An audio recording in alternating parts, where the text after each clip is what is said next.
Buenas tardes, soy la alumna Snyder Juárez Rivero y este es mi proyecto integrador para la materia de criminología. En esta clase voy a tocar los puntos sobre qué es la criminología, qué se estudia en criminología, la clasificación de los delincuentes, y bueno, nada más. Bueno, primeramente tenemos que la criminología es una ciencia.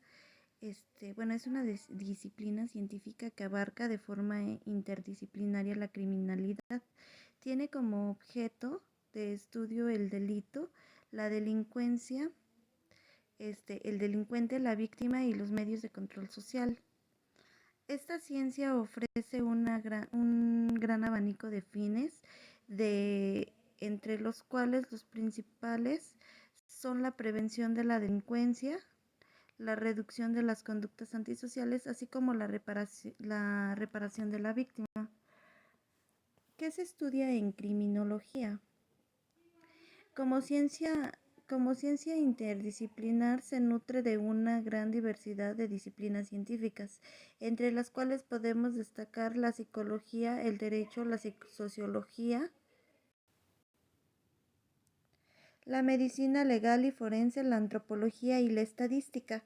Sin embargo, esto no impide que sea una ciencia autónoma con el área de conocimiento definida y un objeto de estudio concreto, ya que se encuentra requerida en una amplia literatura científica. Se debe de tener en cuenta que debido a la mayoría de la literatura científica, esta existente de la disciplina proviene de países anglosajones. Es básico un conocimiento mínimo de la lengua inglesa. La clasificación de los delincuentes. Bueno, César Lombroso fue quien es uno de los representantes del positivismo criminológico, conocido también como Nova Scuola o Nova Escuela. En 1872, Lombroso publica un libro que se llama Memorias sobre los manicomios criminales, obra en la que se expone la necesidad de la exigencia de instituciones especializadas para el tratamiento de personas con problemas mentales. Bueno, según Lombroso dice que hay diferentes tipos de criminales y bueno, uno de ellos es lo que es el criminal nato. Con esto, aportó al derecho penal y a la criminología su teoría del criminal nato. Bueno, esta teoría lombrosiana del criminal nato se resume en la siguiente forma. Se preocupa por el comportamiento humano, sobre todo el comportamiento criminal. Se decía Lombroso a estudiar en especial a los criminales en su época. Trató con enfermos mentales y elaboró una serie de notas que, que extrajo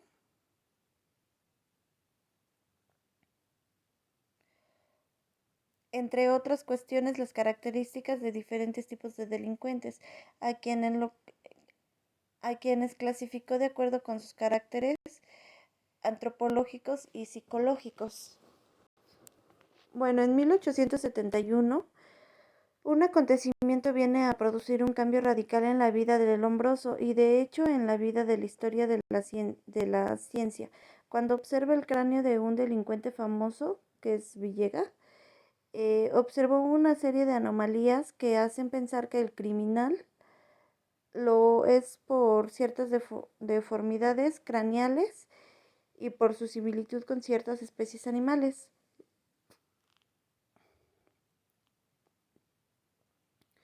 Lombroso, al examinar a los diferentes delincuentes, llegó a la conclusión que el criminal no es un hombre común, sino que por sus característicos rasgos morfológicos y psicológicos constituyen un tipo esencial, siendo la antropología general, según la definición de Quatrefages, la historia natural del hombre eh, la zoología es la historia natural de los animales. La antropología criminal no es más que el estudio de la variedad humana de un tipo particular. El criminal, según Lombroso, presenta signos de inferioridad orgánica y psíquica, por ejemplo, menor capacidad craneal, mayor diámetro bisogmático, gran capacidad de orbitaria, escaso desarrollo en las partes anteriores y frontales, desarrollo en los parietales y temporales y una gran impulsibilidad. También tienen la insensibilidad moral y falta de remordimientos. Estos son los principales rasgos con los que se puede contar con los que se puede contar en un delincuente nato, que viene prácticamente desde lo que es la fisiología de las personas. El delincuente loco moral. Bueno, la descripción que da Lombroso de este loco moral son las siguientes. Su escasez su escasez en los manicomios y una gran frecuencia en las cárceles y en los prostíbulos. Son sujetos de peso de igual o mayor normal. El cráneo tiene una capacidad igual o superior a la normal y en general no tiene diferencias con los cráneos normales. En algunos casos se han encontrado caracteres comunes normales. La sensibilidad psicomoral es por lo tanto una sublimación de la sustentabilidad. Se rehúsa a utilizar un tatuaje, ya sea en los astutos y saben que es una aplicación criminal. Son precoces contra contra contra la naturaleza, presidios y asociados de una ferocidad sanguínea. Son hábiles en la simulación de la locura, tanto nato como el moral datan de la infancia o de la pubertad. El delincuente epiléptico. Este tipo de homicidas tienen reacciones violentas en la que después de haber cometido el delito quedan tranquilos y sin aparentes remordimientos. Dice que sienten vértigos en la cabeza que les gira o les da vueltas. Ahora Lombroso encuentra una tercera forma de criminalidad y hace a la analogía del epiléptico con criminal nato, llegando así a la tercera tipicidad. Las características, según Turín, en los criminales epilépticos son tendencia a la vagancia en ocasiones con largas deambulaciones involuntarias, amor a los animales, sonambulismos, masturbaciones, homosexualismo y depravación, precocidad sexual y alcohólica, facilidad y rapidez de cicatrización, destructividad, canibalismo, vanidad, doble personalidad para escribir palabras o frases especiales, tendencias al suicidio, tatuajes, junto con los locos morales son los únicos que se asocian, simulación de locura o ataque epiléptico, cambios de humor, amnesia o auras. La epilepsia se puede presentar de dos formas, real o larvada. La real es en la que los ataques del sujeto caen al suelo, echa espuma por la boca, tiene movimientos desordenados, compulsivos y llega a morderse la lengua. La larvada es aquella en la que se presentan los mismos sucesos, aunque sin ataque. Estos criminales son más peligrosos que los locos morales. El delincuente loco. Lombroso hace una diferencia entre los delincuentes locos y entre los delincuentes locos y los locos delincuentes, siendo los locos delincuentes los enfermos de mente sin capacidad de entender o querer o de querer que cometan algún crimen sin saber lo que hacen. A cambio, el delincuente loco, el sujeto que ha cometido un delito y después de enloquecer en prisión, Dice Lombroso que además los jueces dictan las sentencias, no conocen nada de psiquiatría y llamamos una idea general como locos criminales Esta es la puerta por la que escapan al justo castigo. Lombroso toma en consideración casos especiales de tres tipos de delincuentes, lo que es el alcohólico, el histérico y el matoide. El delincuente alcohólico se caracteriza a el delincuente porque el alcohol es un excitante que paraliza, narcotiza los sentimientos más nobles y transforma aún el cerebro más sano. El delincuente histérico, sus características comunes son el sexo. Se dice que es más común en las mujeres que en los hombres, tiene herencia analógica a los epilépticos y aunque pocos caracteres degenerativos. La inteligencia en la mitad es intacta. Es egoísta su carácter. Su carácter es muy cambiante, lo que los hace coléricos, feroces y fáciles a simpatías y antipatías súbitas y racionales. Es vengativo escaladosamente y hace denuncias a los falsos testimonios. Tiene una verdadera necesidad de mentir y una gran tendencia al erotismo. También está lo que habíamos mencionado anteriormente, que era el delincuente matoide, y la palabra matoide proviene de mato, que significa loco, y la palabra matoide quizás quiera decir textualmente locoide. Vendría siendo el sujeto que no está loco, pero casi lo está. Las características del matoide serían que escasean entre las mujeres, son raros en la edad juvenil, abundan extrañadamente en las grandes civilizaciones, abundan en los países que tienen una cultura extraña o gran velocidad, abundan entre los burócratas, teólogos, médicos y no entre los militares.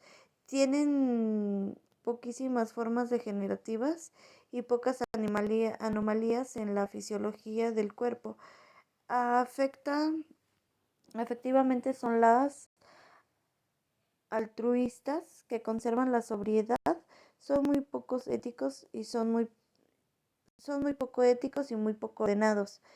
Intelectualmente no hay anomalías, suplen una gran inteligencia por una notable laboriosidad. Escriben de forma compulsiva. Psicológicamente se caracterizan por una convicción exagerada de los propios méritos y hay bastante vanidad. También tenemos otra categoría que son los delincuentes pasionales. Estos son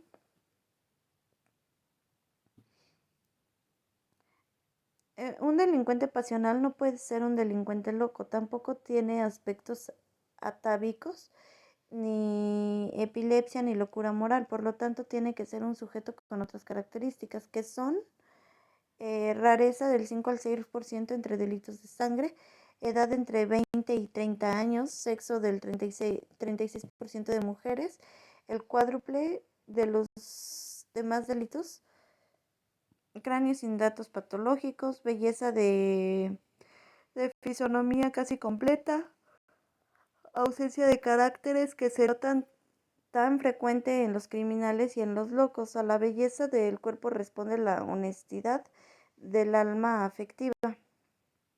afectividad exagerada, anestesia momentánea en el momento del delito, conmoción después del delito, suicidio o tentativa de inmediatamente después del delito, confesión, al contrario de los delincuentes comunes, no oculta el propio delito, lo confiesa la autoridad judicial como para calmar el dolor y el remordimiento. Son los únicos que dan el máximo de enmienda. El delincuente pasional siempre es inmediato y la pasión que lo mueve es una pasión noble, distinguiéndose de las bajas pasiones que impulsan a los delincuentes comunes. Se clasifica a los delincuentes por pasión entre tres tipos: duelo, infanticidio y pasión política. También tenemos lo que es el delincuente ocasional. Los delincuentes ocasionales, Lombroso los divide en pseudocriminales, criminaloides y habitualoides. Los primeros, que son los delincuentes pseudocriminales, están constituidos por los siguientes subgrupos: aquellos que cometen delitos involuntarios que no son reos a los ojos de la sociedad y de la antropología, pero no por eso no son menos punibles. Los autores de delitos en los cuales no exigen ninguna perversidad y no causan ningún daño social, pero son considerables ante la ley y entran en lo que así parezca a nosotros los delitos lo son. Algunos se cometen por la necesidad y por necesidad o por dura necesidad. Los culpables de hurto, de incendio, heridas, duelos, determinadas circunstancias extraordinarias como defensa de honor de la persona, de la subsistencia, de la familia, etcétera, se encuentran también entre los delitos de falsedad. Los criminaloides son aquellos que en un incidente los llevan al delito, sujetos con cierta predisposición, pero no hubiera llegado al delito de no haberse presentado la oportunidad, la ocasión, hacia el ladrón. La imitación, la cárcel como está ahora en la ocasión para asociarse al crimen. También finalmente están los que son apresados por engranajes de la ley. Bueno, los delincuentes habituales. 1. Son aquellos que son adecuados primariamente de los parientes de la escuela. 2. La educación que les llega desde temprano a la educación del delito. Y 3. Los criminales pueden llegar a ser peligrosos hasta cierto punto porque no llegan a cometer delitos. También tenemos que la delincuente femenina. Lombroso sospecha que las mujeres destinadas a cometer crímenes desarrollan una fuerza inusual, en tanto que las prostitutas que se dedican a este comercio, debido a su particular belleza, tales planteamientos resultan difíciles de reconciliar con la observación directa. Y Lombroso, tras años de estudiar fotos de delincuentes femeninas, de medir sus cráneos y cuantificar sus bíceps y tatuajes, se encontró prácticamente donde había empezado. Los signos inequívocos de la degeneración, como deformidades craneales, se manifiestan en muy contadas ocasiones. Con el tiempo, Lombroso cayó en cuenta que las delincuentes féminas mostraban menor cantidad de signos de degeneración por la simple razón de que eran menos evolucionadas que los hombres, con lo cual las mujeres primitivas resaltaban menos entre los restantes miembros de su sexo. Dedujo que, puesto a que las mujeres son por naturaleza más sumisas ante la ley que los hombres, la infrecuente criminal femina ha de ser genéticamente masculina. Por ende, las mujeres condenadas sufrirán una doble ostracismo, el legal y el social. Lombroso dice: en consecuencia, esta doble excepción hace de la mujer criminal un verdadero monstruo. Y bueno, eso sería todo para mi tema. Muchas gracias.